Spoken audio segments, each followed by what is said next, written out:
Andy, you're going off to Germany, and there's a big match this weekend as well there. Yeah, Dortmund versus Bayern. And I don't know, the Klassiker is an interesting term for it, because the Klassiker was always the term for Bayern versus closest current challenger, really. And I guess because of the years in which the Bundesliga exploded worldwide in a sort of media sense, Dortmund were their closest challenger, although your definition of close could be a little stretched on some occasion. They were the most consistent challenger, and they were the most recognisable one, of course, through the Jurgen Klopp years, through beating Bayern to the League twice in a row, through reaching the 2013 Champions League final, and through the mediatisation, I suppose, of Dortmund post then.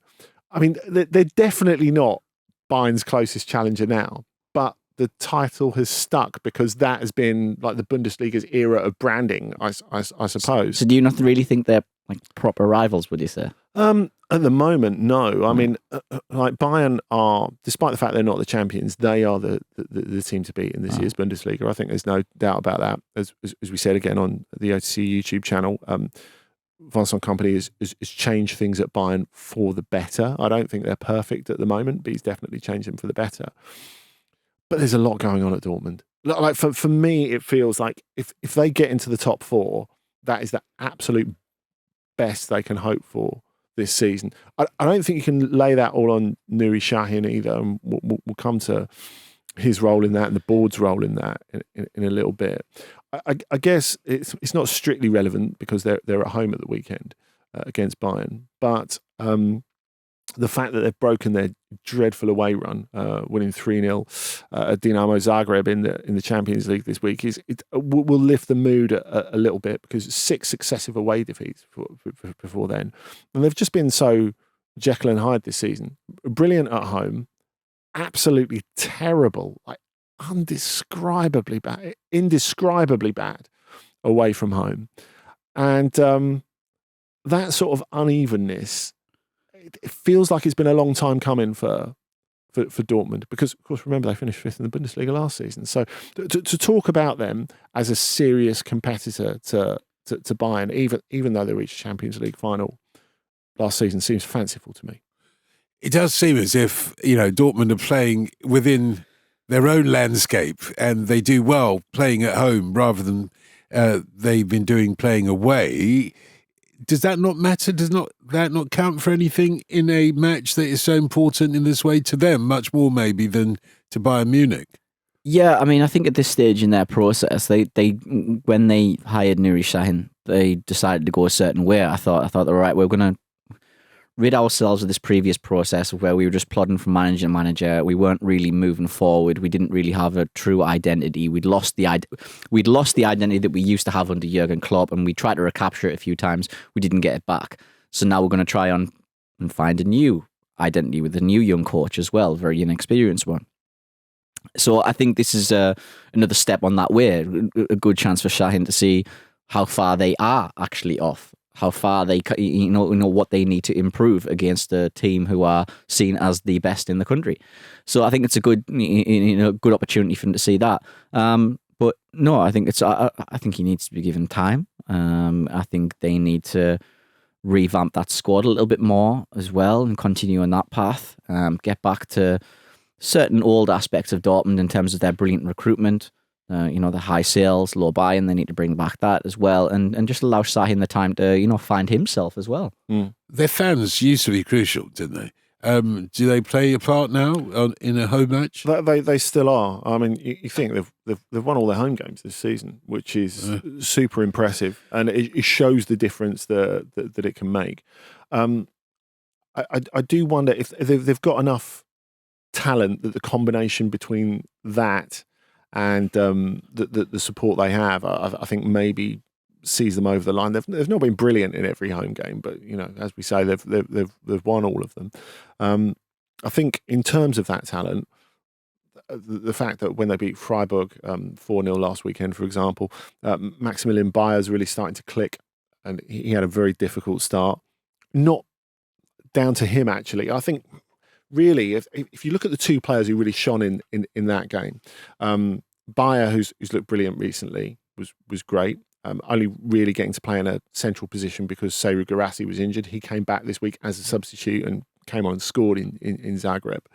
And Felix Metscher, who they spent a fortune on as the de facto Bellingham replacement, going back to the summer before last, had a really bad first season. And, there was controversy to his signing as well because he was accused of making homophobic and transphobic tweets.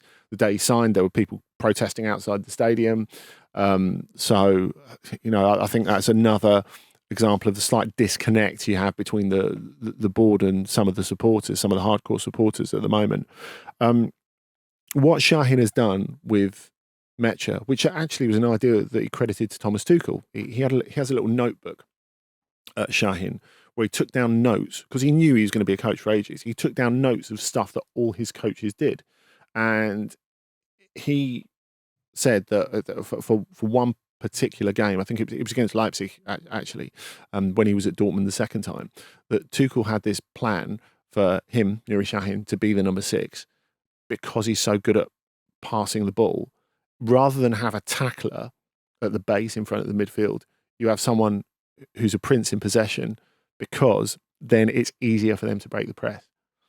I was going to say, the comments... That's maybe interesting, David, when I think you look at this game against Bayern, because we talked about how Luis Enrique's personnel decisions this week were affected by that Bayern press. And Metscher, since being moved into this deeper position, and you think of him as a late in the box sort of midfielder, and he did score in that game against Freiburg as well. But since he's been moved into this deeper position, he's looked really, really good. And it feels like Şahin said that idea from Tuchel. He said, I looked at my old notebook and I thought, you know what, Felix would be really good for that. I think I'm gonna try that. So he's not tried to take credit for it for himself. He's like openly admitting that he's like magpieing ideas from like previous coaches. And at the moment, at least, that's really working for Metscher. He's having his best spell in a Dortmund shirt. Absolutely. Some of his teammates have been glowing about this as well. I made a note. This was from Julian Brandt as well. He said... so you're taking notes as well? Yeah, I'm taking notes as well, of course. Julian Brandt on Metscher as well. He said, Sabitzer and I don't need to drop back anymore because we know Felix will position himself. So there's a bit more security, awareness that, okay, we've got somebody there who can perform this particular role that allows us to do our role better. And I think that's been important. I'm glad he brought it up because I think he's been the best player for them in the past few weeks as well. Yeah, Leverkusen fans must be thinking, hang on a second, the Klassiker, where are we? Yeah, that's right. The era of branding has squeezed them out, I suppose. But look, I think the question is, I think you're right to bring in Leverkusen because one of the reasons that Dortmund have this sort of quasi-existential crisis at the moment is Leverkusen. Because, of course, they can always sit there every season, Dortmund, and go, well, how are we going to beat Bayern? There's a team with twice the budget of us. A club with twice the budget of us. They're a historical dominance of the league. But then, when a team with half your budget comes along and does what you should be doing, not only creating a title race, but being better than the richest team in the country, that's something different. And it's because everything at Leverkusen runs brilliantly. So it's not just Xabi Alonso. It's Simon Rolfes. It's Fernando Caro, the CEO. It's the recruitment. It's the rotation of players. It's all those sort of things. They look so much more coherent. And even when Leverkusen have been looking like a bit of a mess at times this season, they look way less of a mess than Dortmund. Now, of course, they've similar points totals. So you might say, oh, okay, well, maybe this isn't completely true. Maybe this isn't completely borne out in the results. But I'll tell you what, Leverkusen will finish higher than Dortmund this season. There's no doubt about that. Even if Leverkusen don't retain the league, they'll get further in the Champions League as well. And because they have this clarity of thinking, of mission, of purpose. Because I think it's why it's so interesting to me now when you get Dortmund taking on Bayern, because we think of Dortmund as a particular sort of club, a cuddly club, a lovable club, a club, as you say, is built around fan culture, bringing up young players, creating the new stars of the game like Bellingham, Haaland, etc., etc., etc. But actually, you look at that boardroom, which is their major problem at the moment, and it's full of like former players, isn't it? So under Hans-Joachim Watzke, you've got Lars Ricken, you've got Sebastian Kehl, who's the sporting director, though maybe not for much longer. You've got Michael Zorc coming back onto the advisory board, who served Dortmund as a player and then as sporting director for the best part of 40 years.